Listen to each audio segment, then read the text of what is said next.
Welcome to the Enduring Minds podcast, part of the Everyday Athlete Podcast Network. I'm your host, Jason Bahamundi.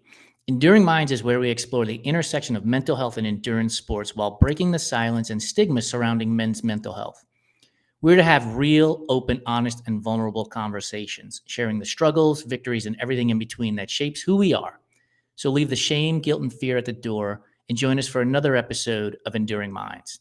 If you're new here, we kicked off the first 3 episodes by introducing Evan, Omen, myself as your hosts. You can find those episodes on the Run Try Bike YouTube channel and on the Everyday Athlete Podcast Network on your favorite podcast platforms. When you get there, please be sure to subscribe, rate, and review, and now comment on Spotify, as that helps us grow the podcast and be able to tell more incredible stories. Today, I'm going to be joined by Shannon Booker. We'll be sharing a portion of Shannon's story in our digital magazine dropping on March 15th. In my 2 conversations with Shannon, I found myself getting energized by his presence and expect that this conversation is going to do the same. Shannon is the founder of the Soul Project in Atlanta, as well as being a city captain in Atlanta for Adidas Runners. Running has been able to open a lot of doors for Shannon, but before that could happen, he had to figure out how to open the door for himself. Without giving the whole story away, let's bring Shannon onto the show and introduce him to Enduring Minds. Hey, Shannon, how are you this morning? Hey, how are you? Good morning. Good morning. I thank you so much. I said this in the green room before we got started, but time is the greatest gift you can give to somebody, and I cannot thank you enough for giving of your time to me for the 3rd time in just a handful of months. So thank you very much. Oh, no problem. So I want to get started with how we how we did get connected. It's because your story appeared in the Running Lifestyle website after a conversation you had with Kimberly Valentine. And in that story, within like the first 3 or 4 paragraphs, I saw the words depression and anxiety. And it was something that I knew I wanted to talk to you about, because the idea of Enduring Minds is about breaking the silence and going the distance for men's mental health. Can you give us some background on depression and anxiety that you faced, and how did running help you, deal with that? Oh, yeah, no problem. So I'd say in the around maybe 2015, I began to face, some struggles with depression and anxiety. It was all surrounded around, work, personal life. It was just like so much going on at one time. And within that time, I actually found distance running. I've always been a sprinter all my life. So got into distance running by being invited to a 5K.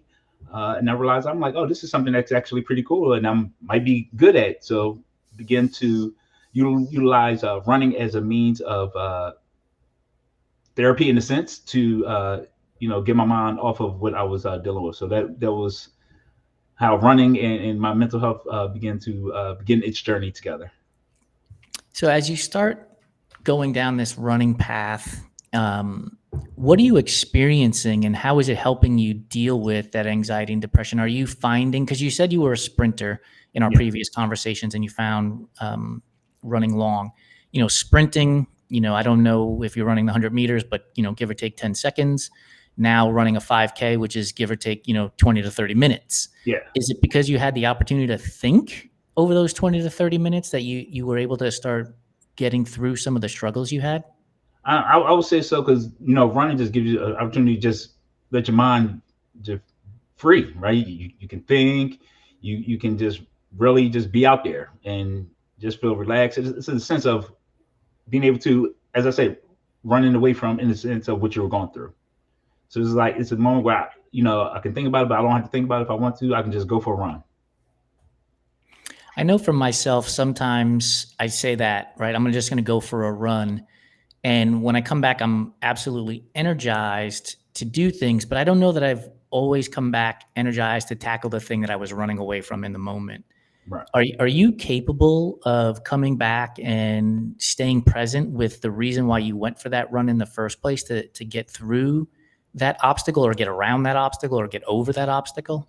Yeah. So great question. So actually, my early running and me, utilizing that to help with my depression and anxiety, actually ended up not helping it per se, because I was finding myself getting sick a lot. And when I went to the doctor about what I was going through, he pretty much said, "You're pretty much like running on fumes. It's like a car that needs gas and it's just running on the final fumes. So it's just like, hey, you're not doing yourself any service. Um, so what he suggests is like you really have to find a healthy outlet, get away from your triggers that are causing this. And at that time, he also had prescribed me some medication. After about a week, I'm like, yeah, I don't like the way this medicines make me feel. I don't want to feel like I have to be controlled by medicine. So I'm like, I need to do something healthy that's going to put me on a trajectory of a more peaceful, sound mind that I want. So with that, by the grace of God, I ended up getting a new opportunity. Left because I was in Florida at the time and moved to Atlanta and was blessed with an opportunity here in Atlanta, where I found Movers and Pacers, which is the current running organization I'm a part of. And I found community, got to connect with different individuals here in Atlanta. And over time, I moved from running away from my struggles as I did in Florida to running through my struggles here in Atlanta. So it's just been a blessing finding community here in Atlanta through running to help me work through all my struggles, where it's like one of those things where I always say, be kind to people. You never know what they're going through, right? So for me, while all these people in the community never knew I was going through, just the general love, the support, and just the environment that the Atlanta running community provides is what really helped me get through my struggles. Now, it's not a thing of, oh, your struggles is over, just like that, right? I still have my days, right? We're I human. wish. Right. So for me, I still have my days, but I'll think back to those dark times. And I say, I don't want to go back to those dark times.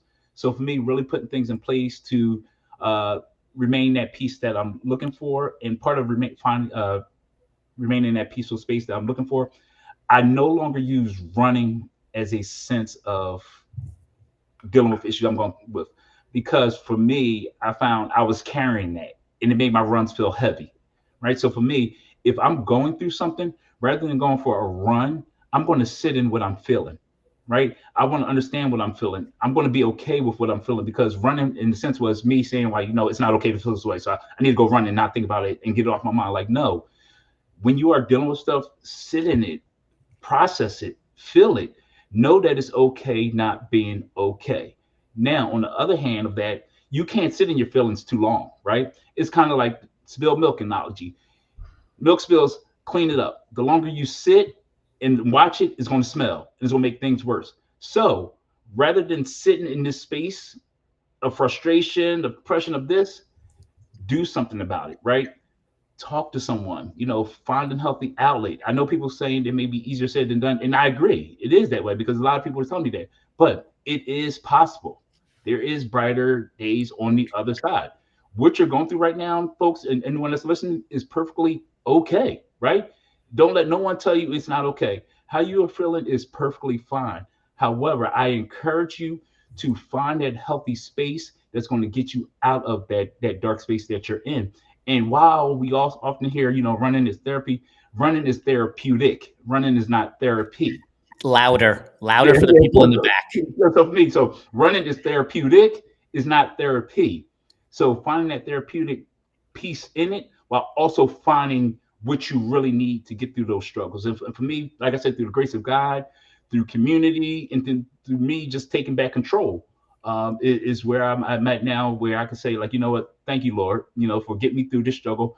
And it's because of you put me in that struggle, right? Because I believe he put me there. He's like, you know what, you have something to learn, right? So I'm going to put you in this space for you to see your own strength that you have within you, for you to work through what you're going through, so that you can look back and say, like, you know what, I did that, right? I don't want to go through that again, and I'm going to make sure I put things in place so I'm not back in that space. There's so much good in that component that you just let out, and I want to kind of go backwards for a moment.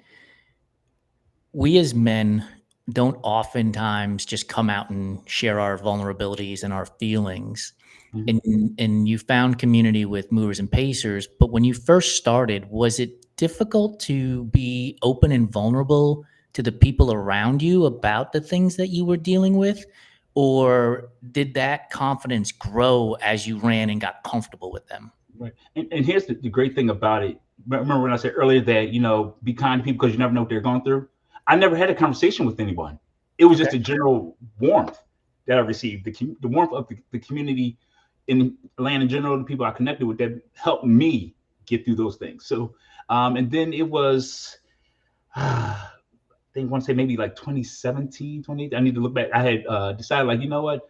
I'm going to put it all out there. So I wrote like this little like blog piece. I'm not a blogger, but I'm like, I'm going to write this and post it.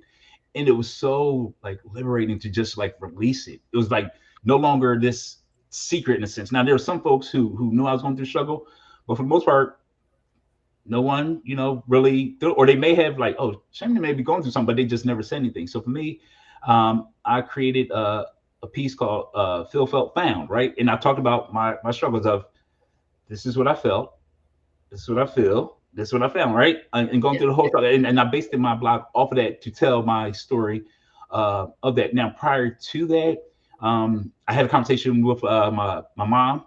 And in true parent fashion, it was, I knew you were going through some struggles, right? But I wanted to wait till you were comfortable enough to come to me. So for me, it was, liberating knowing that, having the support of your mom and you, like I said, in true parent fashion, already knowing, but he's like, you know what, I'm gonna give you the space for when you're ready to come and talk. And then, I received messages from different individuals just there, like, you don't know how much that did for me by you sharing your story. Even people like I didn't know will reach out to me after I posted it. And I'm like me, it's just, this is my story. Like, we're all not perfect. We all have our struggles. So for me, really releasing that made me feel like good, because the stigma of, mental health is like, I don't want people thinking something wrong with me. I don't want that. But it's like, you know what? I don't care what they think, right? I'm going to give my testimony, because my testimony may be the breakthrough that someone needs to get through their struggle. And I want to touch on that for a second, though, because we do care. Because if you didn't care, you would have put that blog post out immediately, right? But there was something that was holding you back, and Right. I say that in this manner. So I came to grips with the reality that I had a disordered eating problem. My wife Lori, we talked about it, and I was like, I need to share this. And I typed out an article on our Run Try Mag website, and it sat in the back room for months. Like, I'd go to it, I'd clean it up, I'd come back, I'd reread it, and I was just petrified of putting it out there. The struggle I had was, what are people going to think? What are people going to say? And then one day, I scheduled the article in advance. So it published whatever day it published, and I did not go to our website to read it. Like, I just avoided it at all costs. But the weight that was lifted off my shoulders after the day was published allowed me to talk about it so freely that I put my own self within a confines by not talking about it. Mm-hmm. When you published your blog post, was that weight like off your shoulders immediately and you're like, I welcome conversation? Or was it still some trepidation in, what are people going to say to me? What are they going to ask me? How do I handle this? Like, what were your feelings going through that moment? So for me, because like you, it sat for a while. It was just there. Now, a good friend of mine's, she knew about it. And she's like, hey, so when are you going to post it? When are you going to post it? I'm like, I'll probably post it soon, right? And then one day I'm like, you know what?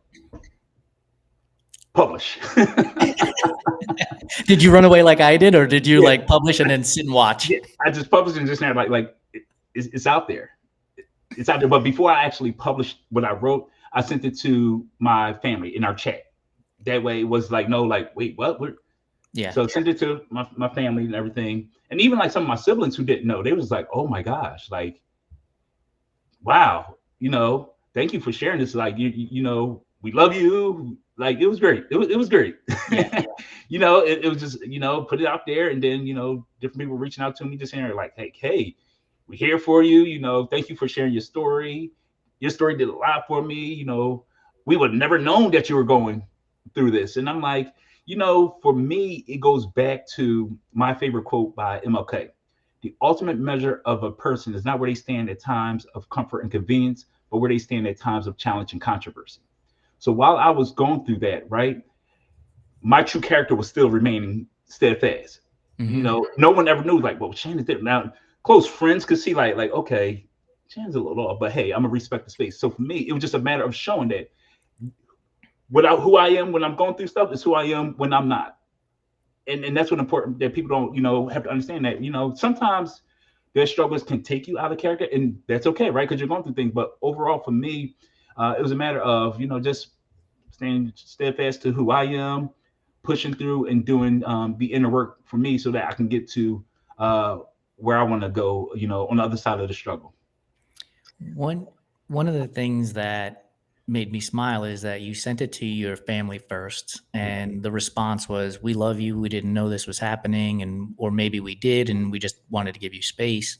When I talked to my sister about the things that I went through, it was the same response. And I wonder if your take on not talking to your family at first was similar to mine, where it was. So for me, I'm the older brother. My father passed away when I was 23 years old. So I was the quote unquote man of the house. My mother was extremely sick with Alzheimer's. And so again, trying to be the leader of the house put me in a position where if I show my thought process was if I show vulnerability, how am I going to help my sister out through, whatever she's going through? And so I didn't share my struggles.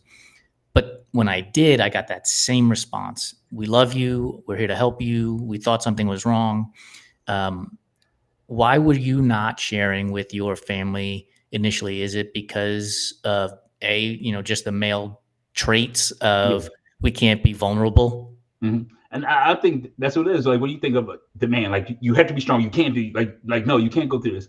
So for me, it was a matter of that. It was a matter of really understanding what it is I'm feeling and why I'm feeling that way. Because naturally, when you put something out, there's gonna be questions, which is okay, right? And it's reasonable. So I need to make sure I was at a place where I can answer those questions effectively and not be like, well, I don't know. Well, I don't know, right? So I Mhm. was finally at that space where I can really articulate my feelings in a way where I didn't feel like I was holding anything back. Did you feel like once you let that quote unquote cat out of the bag, that your confidence level like almost skyrocketed? Like, if I could talk about this, man, I could talk about just about anything, seriously. Yeah. So the good thing about me, like I love people, so I'm just a talker. uh, so for me, I think so, and it's so like with me being like a talker, and at the time I worked in higher education, so I was working with students. I was always like front facing a lot of things, and that's another thing. Like I'm always front facing. I don't want my students to think like I'm not as strong as I come across. I don't want this, I facilitate this, I do this. So I think that was another part as well with the position I was at professionally and how I am as an individual. Like I'm just love people. I'm an extrovert. And I didn't want them to think like, well, so is that not really him? Was that like his facade? So yeah. You know, I'm you and I are the same. Like I teach at the college level. I have to get in front of a classroom of Yeah. students and talk to them and present. And I'm extremely extroverted. Like if I see somebody squeezing a cantaloupe in the grocery store, I'm like, is it ripe today? Is it fresh? Right? Like I'm just gonna have this conversation. Yeah. And the reality for me is that once I started talking about my alcohol abuse and I started talking about my disordered eating and I talked about not being able to grieve the death of my father, that I got stronger in being able to talk about more things. It became, I don't know if it's Mhm. more extroverted, but I was able to become a person who was able to say to himself, I feel better about the conversations I'm having now, where I'm not protecting myself in the conversations that I'm having. Yeah. And it sounds like that's exactly what you went through a little bit as well. Oh yeah. So now, like when it comes to sharing my story or just speaking of it, like I can speak freely of it because it's in there. Like I feel liberated now. Like it's out Hmm. there. It's no secret, but it's also I wanted to be able to share with others like what it did for me. So by me sharing what it did for me, it can really encourage someone to, you know, get on the pathway to get to where they want to be. Because sometimes people are just in that space because they're just stuck. Like I don't know. I don't know what to do. Like Yep. people saying it's going to get there, but it doesn't seem that way. Like just keep having that, keep having, and it's just like, hey, you're right. Like I was there. I Yep. I can't say I understand how you feel because how we're feeling is two different ways, but I can understand a feeling of you know confusion and not knowing what's going to be what. I think one of the things that I keep replaying in my mind during this conversation is how we both wrote things down. And I think that's a lesson for people, right? If you're going through some struggles, write stuff down. You don't have to publish it for the world to see until you're comfortable to do so, but write stuff down and start working your way through it. Like I recently bought uh, a journal to start journaling. Like people talk about it all the time. And I was like, yeah, but I talk out loud about this stuff. Like I don't need to write it down.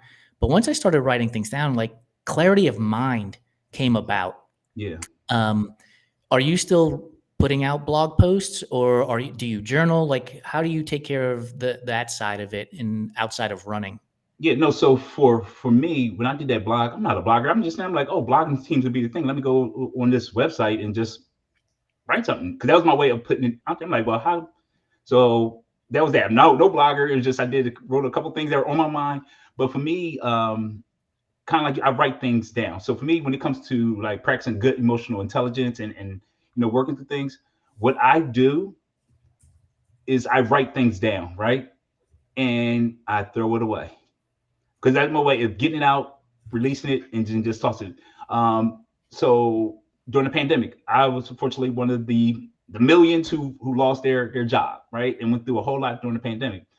So what I did, and I've shared this with some friends, actually wrote a letter to the pandemic to express my anger, and I wrote it all out there.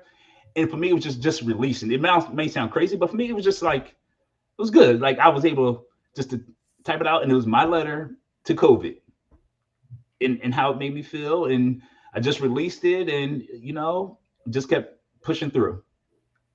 And for me, so that's what I do. Even and so far, even when it comes to work, life, text messages, let me write it down what I'm feeling, so that my response is okay. So the actual live response that's going out is okay or got it. But everything I really wanted to say was already written down and released. But what actually went live was a simple okay.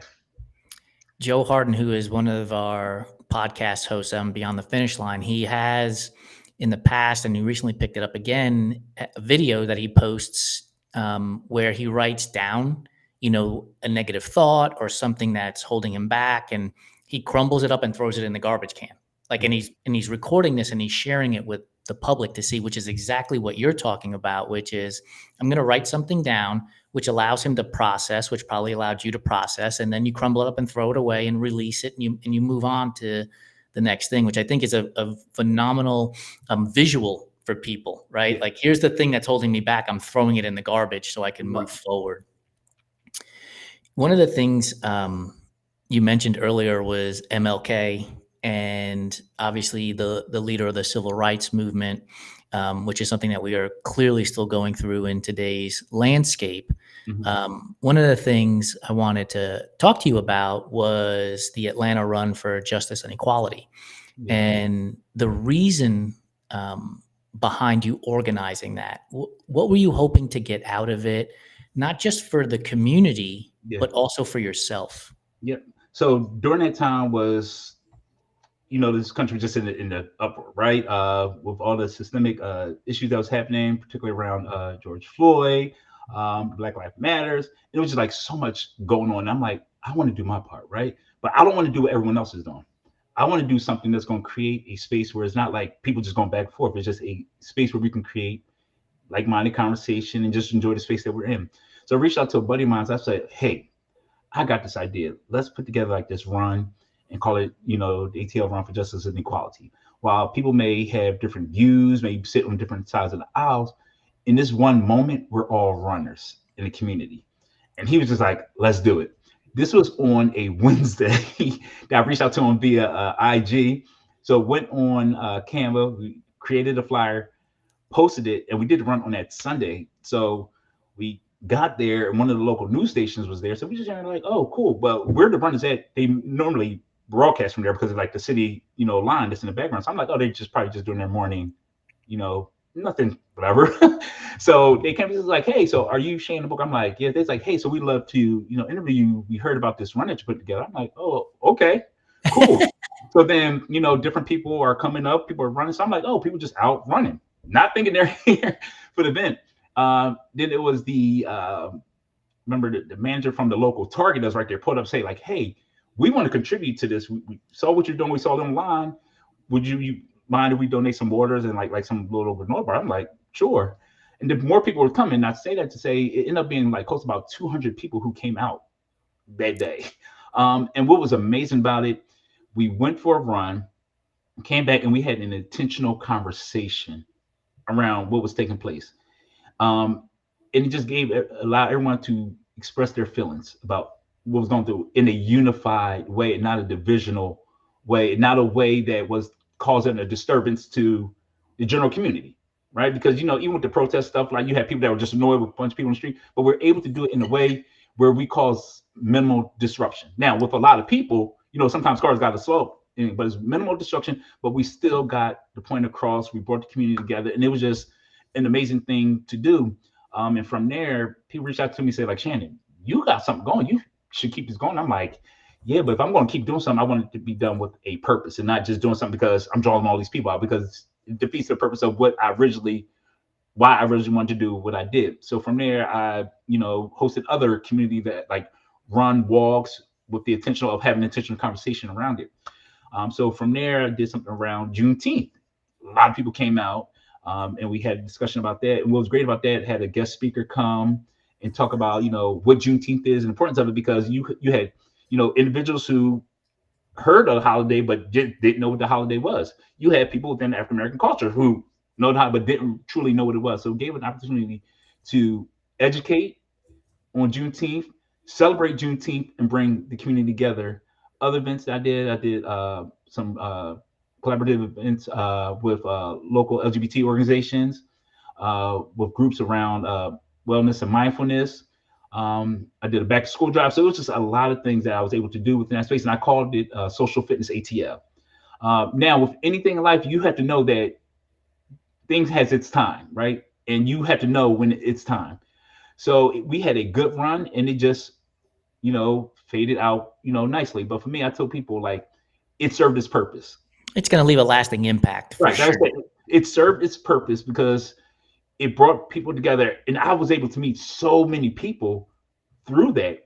I even got the support from Atlanta Track Club, which is one of the largest track organizations in the country, Yep. and they do so much here in Atlanta. So they will come out, the CEO will come out, different members. It was just so amazing just seeing the support from the community. Where it was a thing where we just trying to bring everyone together for community, to educate, to unify, because as we both know, that was just a crazy time.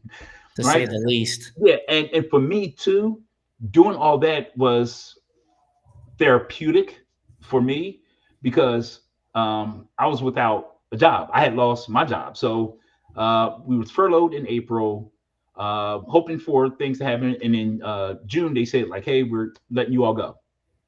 So for me, going through all that, building, a soul project and creating community, well, for me was a therapeutic way of not focusing on the bad, but focusing on the good and what I can do for the community. Because I told people, I said I was refusing to allow my situation to determine me, or me as a person, right? I wasn't gonna wear it on my sleeve. Like, what I'm gonna wear on my sleeve is the happiness, the community person, the energy that I always bring. Because I don't want to wake up every day like, oh gosh, I have a job, I'm tired of work, blah, blah, blah, blah.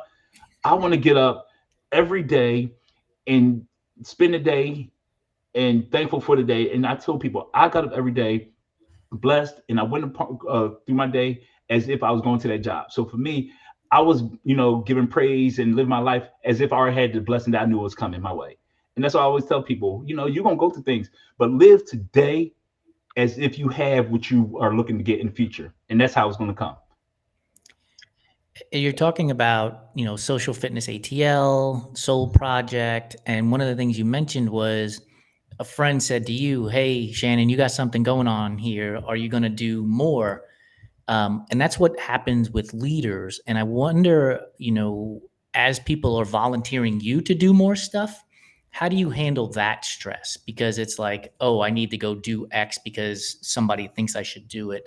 And as leaders, oftentimes we just keep carrying that burden. And so I'm wondering, how do you deal with those burdens when either people are volunteering you to do stuff, or you've taken things on because you think to yourself, this is going to be great. And then all of a sudden, it becomes more work than you expected it to be. Right. So for me, that was a big struggle, because it's like, oh yeah, I'll do it. Yeah, I'll do it. Right. And I was just wearing myself down. And it was at the end of 2022 that I said, I can't keep doing this. I need to put some parameters in place, some boundaries in place, because this is just not healthy for me.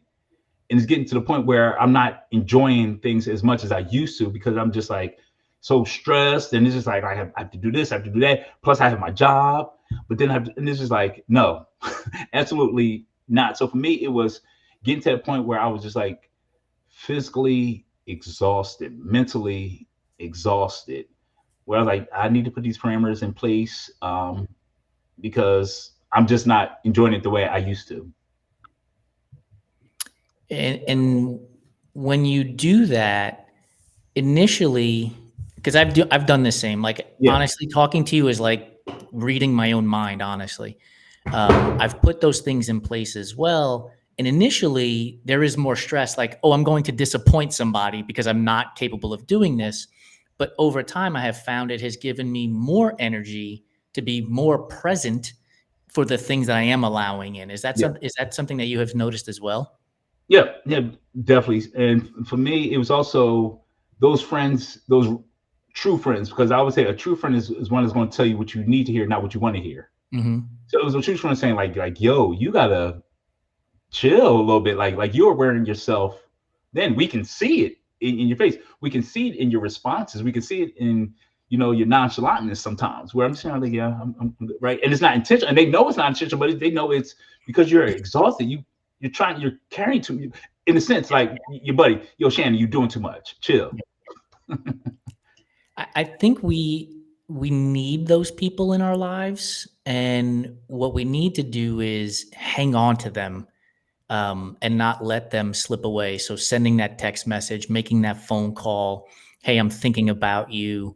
Um, and I think as men, it can be difficult for us to do that, right? Right. To be able to reach out to a friend and say, hey, how are you feeling? So I've made it a point to at least once a week reach out to a friend Yeah. via text or phone call to say, hey, I was just thinking about you. I hope all is well. They don't have to respond. I'm not Yeah. asking them for a story in return. How do you stay connected with those friends so that they know that you're there for them and you know that they are there for you? So for me, it's just keeping them updated on different things. I'm going to be intentional on having conversations, and just make like, hey, appreciate you reaching out to me. Appreciate that, because sometimes, and it's sad, the people sometimes who are the most helpful ones, the ones that's really doing things, are the ones that's not really receiving things in return. Yeah. And Yep. we're not looking for that, right? We're not looking for that, but it's just in there. Like sometimes, just having that person say, like, Shannon, relax, sit down for a Hmm. moment. Like it's okay. Feels Yep. good. Because sometimes like you just want to go, but having a person just say like I got you. Because like in our sense, we got other people, right? We're doing it. But just to hear somebody say, I got you. Let me know what you need. Like you don't have to do it all on your own. I got you. It is so powerful. I'm very fortunate that I get to talk to my wife all day, every day. We work right next to each other, and I get to express, the ups, downs, insides, and outs of my life with her, and she sees it. But when you get an email from somebody who's like, "Hey, I saw something on social media, or the way your face looked on a post, like, are you okay? Is everything okay?" Yeah. Like, it can bring me to tears because it's like, wow, somebody recognized me. Yeah. And I think that's the key to it all, right?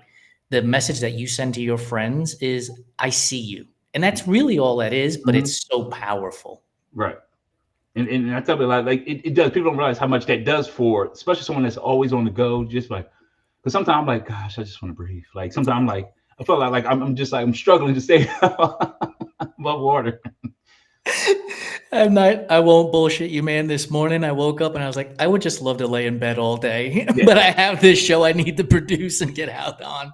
It yeah. was like one of those mornings. Like, I think the time change, I'm 51 years old now and I've never experienced this before, but I think the time change in my 51st year of life has had the biggest impact. I'm like, why am I tired again this morning? Like, Right. where's the sun? I need the sun. One last question, before we drive into some other components of our Enduring Minds Yeah. podcast is, you mentioned that running has allowed you to make an impact in the community. And Mhm. so I want you to think back to that first 5K and running away from your problems to running through your problems. How does the community help you keep that going today? And Yeah. and is your community more than just the movers and pacers? Is it more than just Adidas runners? Is it, social media strangers? Like, what does the community look like for you today? Yeah. So for me, my running journey, distance running first started in 2012. Did a 5K, and I did that reluctantly. I did not want to run that 5K, but it was supporting for a colleague. So I got out there, did it, and it was the most painful thing.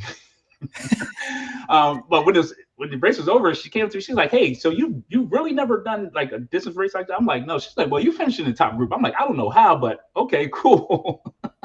And from there, like like just and being competitive, I'm sitting there like, "Oh, I might be good at this, so let me try this again." And I just kept getting better and better. So I'm like, "Okay, this is cool." And then in just finding that joy in just running, which I'm like, "This is really fun." I realized like, let me just go for a run, try to get this stuff off my mind, right? And I'm like, oh, I like this. I like this until I realized I was just not balancing it with proper eating and hydrating because I was just going through so much at time when I started dealing with my struggles where I was just running. I don't have no appetite. I'm just gonna go run, and then go to sleep. And then I said, came to Atlanta, found a running community in Atlanta, and it wasn't a matter of any conversation. It was just being around people. It's just I don't know what it is. Something special about the running community. Like it's something unexplainable. That when you get in community, it's just something that it just does something to you. And for me, it was just the community of people, and then from moves and paces, being able to interact with uh, members in the general running community, Black Men Run, West Midtown Run Crew, uh, Atlanta Run Club, Run Abroad. It's just like so many amazing groups here in Atlanta over the years that interact with. It just individuals, period, that I got to interact with and support. When I think globally, from being an ambassador with Lululemon to now being Adidas Runners to running London, running Tokyo, and finding now like even global community of people I can reach out to. I have a buddy in London, Charlie Black, well known in the running space. Sometimes reached out to him for for guidance, around things, particularly when it comes to leading, in the running space. He's he does amazing things in London with his run group, and he's actually globally known. So that was just a global community that I have right there. And it's just amazing. Where I never would have thought that it would get to the point where it'll expand beyond Atlanta, where I can truly say I have a global community around me that supports, what I do in the community, what I support, what I do with the Soul Project. And it's just amazing where, again, it's not necessarily having conversations, just finding the community that aligns and got me through a lot. And it's just wonderful. Before we move into the next segment of the show, I want you to expand a little bit on the Soul Project because it's, to me, just a great thing that you do for the community in Atlanta. Can you just expand on what the Soul Project is and what you're doing there? Oh, yep. So the Soul Project actually began as a passion project for me. I always had the name like Soul Project in my mind, but I just never knew what I wanted to do with it. So during the pandemic, around the holiday season, I'm like, you know what? I got all these shoes. I'm gonna do a shoe drive, right? So went on Canva, created a flyer, say, hey, I'm doing a shoe drive. I'm calling it the Soul Project Holiday Shoe Drive. Didn't think much of it. I figured, like, with all my friends in the running community, I'll get some shoes. At the end of that first time, I ended up collecting over 180 pairs of shoes and raised like $600. So I'm like, oh wow, like this is pretty cool. So I reached out to a buddy of mine who's worked like within the space. I said, hey, wasn't expecting this turnout. I said, so can you connect me with organizations in Atlanta that I could donate to, and what are you suggesting? So he connected me with an organization called Safe House Outreach here in Atlanta. So I went there on Christmas Eve, brought the shoes with me, helped feed the homeless, and I passed out shoes. With the money that was raised, I purchased like hats, gloves, socks, and toiletry items as well. And then on Christmas Day, all like the hats, gloves, and socks, I actually wrapped them in like gift paper, and I drove around the city just passing them out, to the homeless and with the hygiene items. Put together hygiene kits and just kept them in my car and just passed them out as I was going. and just continue to do that. And now I just wrapped up my 5th season this past holiday of doing the Soul Project Holiday Drive. And since 2020, I have collected over 3,000 pairs of shoes, made over like about 1,000 hygiene kits, clothing, socks, and it's just been a blessing. And what's special about my organization is that everything that's collected stays with here in the Metro Atlanta area. Oftentimes, uh, you donate somewhere, you don't know where it's going, you don't know where it's going to end up. But everything that we collect with the Soul Project benefits our community. And what's special to me when it comes to the Soul Project is that for me, it's my way of giving to others the way running gave to me. So for me, just giving, and it's been an amazing journey. And our mission is to inspire hope and contribute to the well-being of those less fortunate. And I'm just so blessed and grateful for the support I get from the community. Big thank you to Big Peach Running Company here in Atlanta. They've been a big support since day one, serving as a drop-off site for me. So Mike and his team with Big Peach, thank you so much, because that's what really been helping keeping it going. And over the past 2 years, it's grown so much that before the first 3 years or so, I was able to, within my place, sort and pack up shoes. But past few years, I've been able to host MLK Service Day projects where the community came out and we will sort through all the donations that was received, and we box them up to be prepared for delivery to the local organization. So so that's the Soul Project, and it's just a blessing being able to bless others in the Atlanta community. That is absolutely amazing. Because we are a live show, sometimes we get questions from our audience, and one Yeah, has come in from yeah. my co-host Evan Birch, who's traveling on his way to Toronto today, and he asked, "What is one of the most powerful stories you have witnessed from those that you have helped along the way?" So for me, and this goes to like a Soul Project. Um, and I have two. So first was the Soul Project. So with the Soul Project, I remember, I think it was maybe my second year doing it. It was at the Safe House, and it was a gentleman who came to get a pair of shoes, and he put them on, and the way he was excited and walked up and down, place showing everybody the pure joy. I'm like, this is what it's about. This is what it's about. Being able to just put that smile on his face, because to him, these were a brand new pair of shoes. To someone else, it was a secondhand. I wasn't wearing them, but his world just lit up. He went to every single person in the room so they can see his shoes. And for me, it was just, it was heartwarming. I don't know if you've seen Jerry Maguire, but in the movie, Rod Tidwell, who's played by Cuba Gooding Jr., tells Roy Firestone, "You're not going to make me cry, Roy. You're not going to make me cry. So Shannon, you're not going to make me cry. You're not going to make me cry." But sometimes it's often the simplest things that have the biggest impact. Mm-hmm. It doesn't have to be this uber grandiose gesture. It could be as simple as a pair of shoes. Mm-hmm. And for every runner who's in Atlanta, I know that you have a pair of running shoes sitting in your closet that you are telling yourself, one day I'm going to run in them again, and you're just not.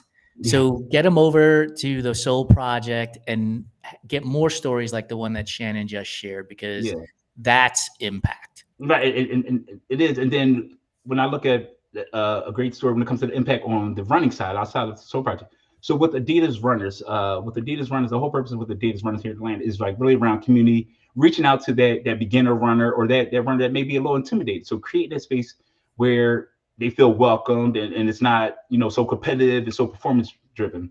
So when I was planning for our launch this past summer, I said, I want to make sure I create that space where everyone feels welcome, no one feels intimidated, and it's just a really encouraging space, right? So hosted the first run, and the way I am, I believe we start together, we finish together. So I'm always going to be, between front and back, just keeping everyone motivated and coming in with the last runner. And this is one young lady who came to our first run. Her name's Sierra. And just being me, I'll just start running with her. She's like, "Oh no, you don't have to." I'm like, "Oh no, this is what I do. We going, finish together." So the next day she created like a reel, and she's like, "Hey, you also, I never thought I would ever run with a run club. Me being, a runner, like that's not me. I'm not going to do that because I let everyone feel left behind." She said, "But I met this guy named Shannon at the Adidas Runners captain. He was so supportive. And then when I came in, everyone clapped me in. And she ended with like, I found community. I found my running space. And that was just like so rewarding because what I set out for Adidas Runners Atlanta to be is what we showed it to be on the first day. And this was someone who prior to coming, she did running on her own individually, but was kind of in a sense intimidated to come in a general running space with a group of people. Since then, which was in August, she has now created her own running space called Because I Can Runners. And it's a virtual space where she attracts so many people. She has now blown up as far as on social media, where she's known across the country. She's actively driving the running space. And for me, I'm like, this is what it's all about. Yeah. Just being that light for someone to say, like, hey, come on, we community. I got you, right? Yep. And just seeing her blossom and seeing all that's been transpiring for her has just been so amazing. And which is even great for this new season, I was able to bring her on my team with Adidas. So she's actually a part of our Adidas official crew here in Atlanta. So it's just a blessing. And again, first day, what I set out for it to be, she saw it, and it really helped her to feel more comfortable in joining other run spaces, which now she has her own run space, and not only in Atlanta, but she created a chapter in LA as well, that she has a team. So, and that's a blessing. And this is in less than a year. So it just shows you how good God is. And when you put your all into something and you really want it, what happens? Well, we're out here in LA, so we're going to keep the dominoes falling. You're going to have to connect me with her so that we can go and run and hang out and chit chat with her. Yeah. So this segment of our podcast that we're moving into now is called Stop, Start, Continue. It's based on the Japanese tradition of misogi. Yep. So at its core, misogi is about transformation, shedding old habits, beliefs, and ideas, embracing and letting in a new and more powerful version of yourself, while letting go and surrendering in order to grow. And we're going to invite our Enduring Minds community to be a part of this in a bigger way in the future. But we're going to put it on to you now, Shannon. So stop. If you had to choose one mental or emotional habit you want to leave behind this year, what would it be and why? Stop feeling the need to do everything, because it burns you out and it ends up you not enjoying things the way you used to. I feel that in my core. Thank you. I'm going to join you in that process. Yeah. Start. If you were to commit to a radical mental shift this year that would force you to grow in new ways, what would it be and why? For me, and it's something that I already started doing, start running for enjoyment, not for time. I say that because I got so caught up on time that I was forgetting to enjoy the journey.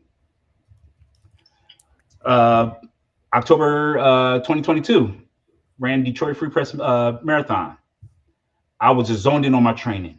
I'm zoned in, wasn't missing a workout.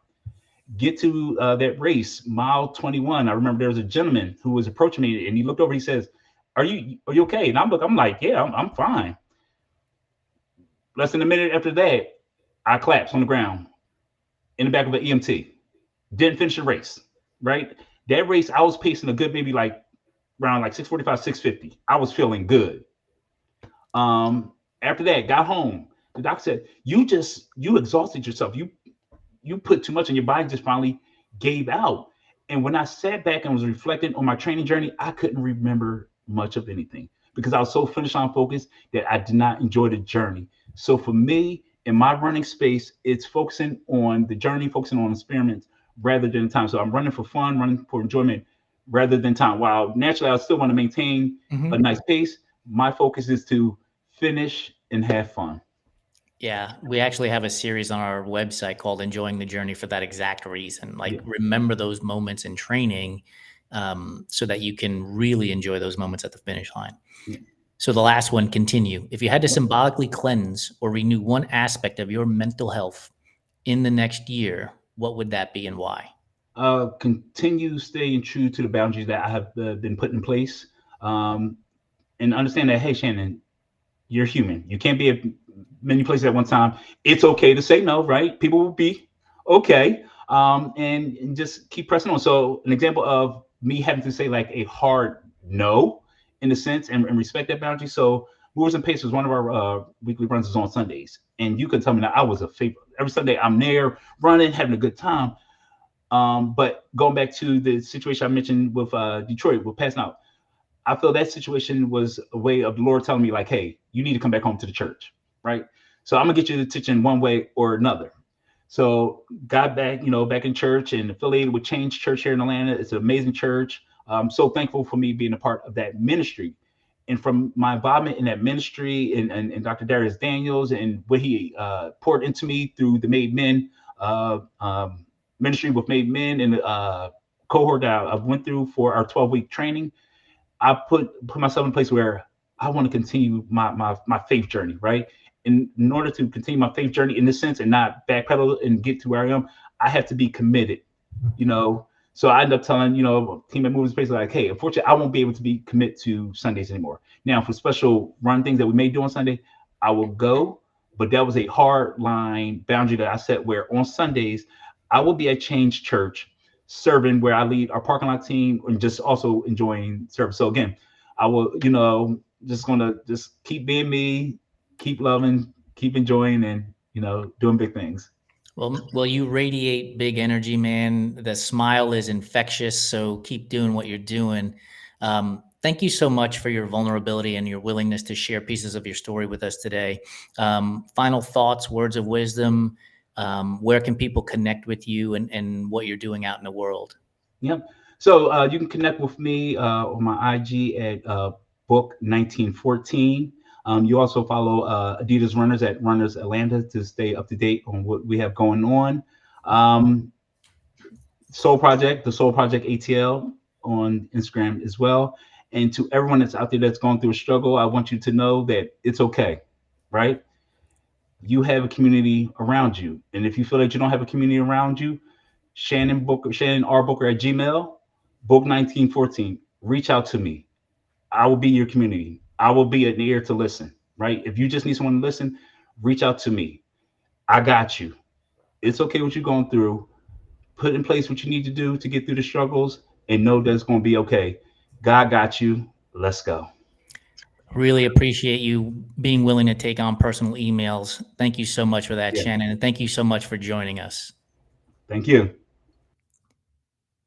I want to thank the audience for joining us on Enduring Minds episode 6. We're a proud part of the Everyday Athlete podcast network, one of 9 incredible shows. So please be sure to subscribe, rate, review, and now comment on Spotify for our show, as it will continue to help us bring incredible guests like Shannon Booker and his captivating story to the Enduring Minds community. Our next episode will be on March 27th, so make sure you check it out. Just hang on to @RunTryMag on Instagram, and you'll get promotions on our upcoming guests and shows. So until next time, let's continue going the distance and breaking the silence together.